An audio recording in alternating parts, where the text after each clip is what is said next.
All right, well, the Inspector General officially launching a probe into accusations of surveillance abuses in the DOJ and FBI. This is not a simple move for the Inspector General to make, to go after the top people in the FBI. You can't have the most important law enforcement organization in the world conducting itself in the manner it did in 2016 and on into 2017.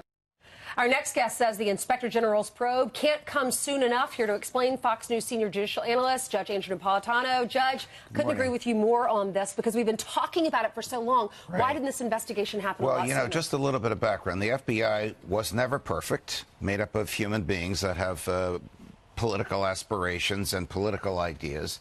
But when it was confined just to law enforcement, it knew how to do its job. After 9/11, when the FBI was moved into intelligence gathering as well as law enforcement, the abuses began to ramp up. It's not just Andrew McCabe. By the time McCabe got there, the concept of, you want a warrant? Go to FISA.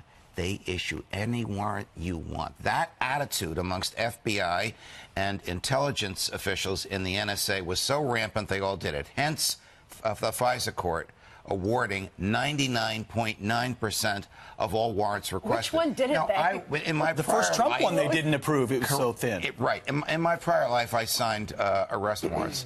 This was not for this kind of surveillance. It was to break down a door to arrest somebody before they destroyed the evidence. I never heard of a ratio, a number that high, 99.9%, because FISA meets in secret.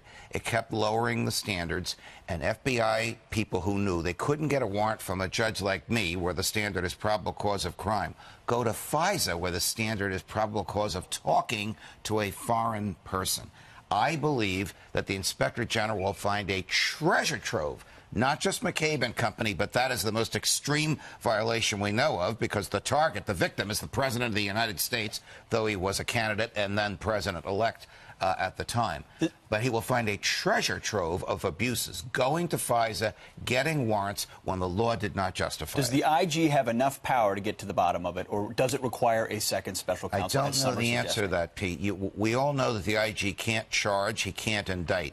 And quite frankly, the best investigations are those where the investigator has the ability to drag you before a grand jury, and the IG doesn't have that as well. The IG is limited to human beings that work for the government. So he can't subpoena you or me, even if we knew something about it, because we don't work for the government. So, big story yesterday, the New York Times had it. They said that they have reports, multiple sources that shows that John Dowd, now the former lawyer for President Trump, went up to Michael Flynn and Paul Manafort and said, offered him a pardon. Here's the quote.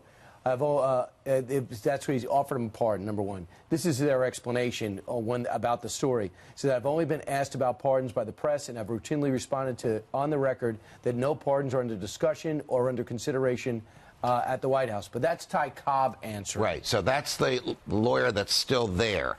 That's not the lawyer who left, who the New York Times and, quite frankly, other sources with which many of us are familiar have alleged was involved with the pardon. As we were discussing during the break, it depends on if this happened, and I believe it did. It depends on what was in the lawyer's mind. So if he was saying, look, General Flynn has suffered enough, Manafort has suffered enough, let's just end this for them. Look at all they did for you when you were a candidate, Mr. President. That is a perfectly legitimate, rational, and expected basis for a pardon. Pity, friendship. But if the purpose of this was, my God, what are they going to tell Bob Mueller? That could very well be an independent crime of obstruction of justice. Right, Brian. It depends on, just like we don't know the look on your face when you're doing a read when the camera's not on you and complaining to producers about it, we don't know what's in his mind when he offers these pardons. By the way, they went out and did a deal anyway. Doesn't that say something about what was offered? Yes, they did. And Rick Gates is telling a lot to Bob Mueller, including this latest thing that Mueller revealed 2 days ago about a Russian agent communicating with the campaign. More to come. All right. Judge, thank you very much. You're welcome. Appreciate it.